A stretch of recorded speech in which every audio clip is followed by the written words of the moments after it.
Adultização.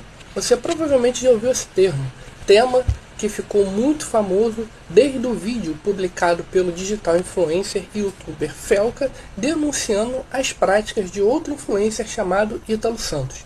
Mas fica aí comigo até o final que você vai entender como a minha geração, em 1995, com a estreia de um programa jovem, foi adultizada.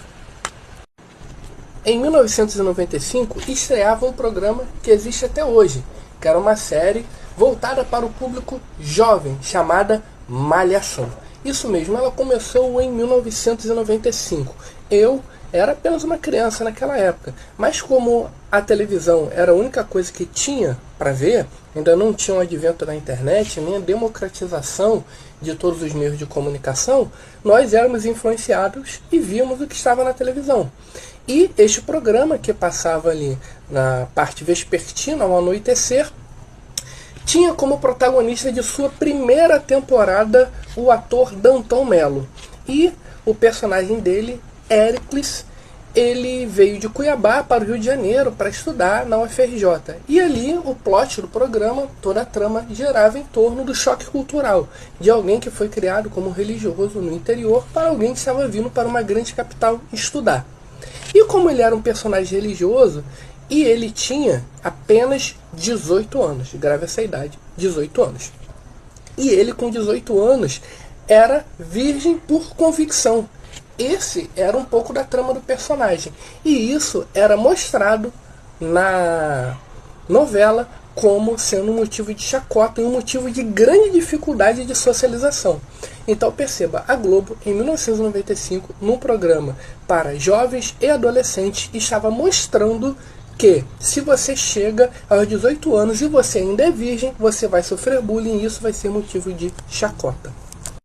Imagina o impacto cultural que isso teve em uma enorme geração que se viu, mesmo que obrigada, a ter uma experiência sexual até chegar aos 18 anos, para não sofrer bullying e para não ser motivo de chacota. E isso também aparecia nos programas do Serginho Grosman, que também era um programa voltado para o público jovem, e sempre quando alguém aparecia lá com 18 anos, era mostrado como isso era uma descoberta do início da vida sexual tardia.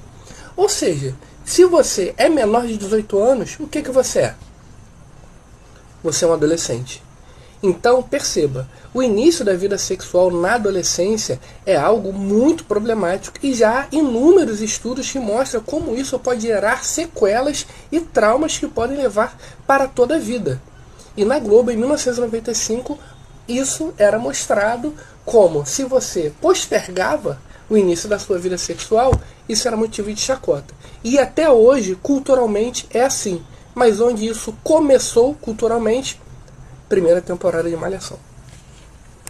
Agora, eu digo para vocês, quando se estimula adolescentes a terem vida sexual ativa, qual é o nome disso? Podemos chamar do nome moderno, o nome da moda, o nome do momento, que é a adultização. Então, meus queridos, você sabe quem fala contra a adultização e fala que adolescente não deve transar e que adolescente não deve nem mesmo namorar? Pois é, os crentes e as igrejas evangélicas. Logicamente, a gente sabe que muitos adolescentes que estão dentro de uma igreja evangélica, e até mesmo muitos jovens, estão lá obrigados, estão lá porque cresceram ali e estão lá por mero questão social.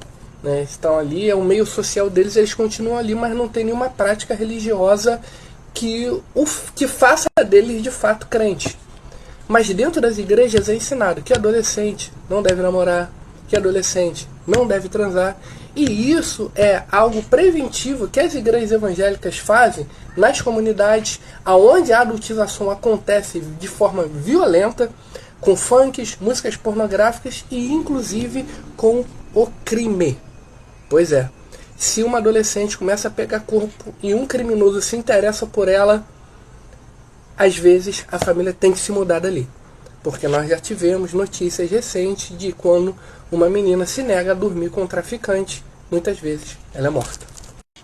Mas voltando ao tema das igrejas evangélicas, perceba que quando nós crentes falamos contra o início de uma vida sexual muito cedo, que é bom esperar, que é bom você conhecer, que é bom você esperar o casamento, porque é no casamento que você vai se descobrir e que é no casamento que é o momento propício para isso, que há outras oportunidades de você conhecer a pessoa sem que precise fazer sexo. Até porque hoje em dia, no mundo, a pessoa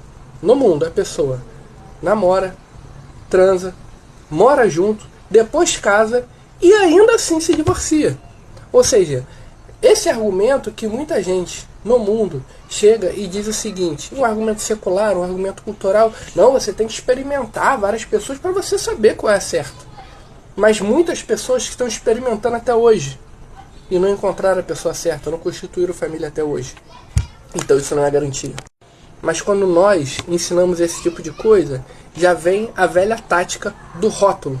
Se você fala algo diferente do discurso vigente, as pessoas que dominam os meios de comunicação vão tentar colar um rótulo em você. Aí vem lá, retrógrado, reacionário, conservador, e inúmeros outros rótulos para tentar travar o seu tipo de argumento. E esse relativismo cultural não faz o menor sentido.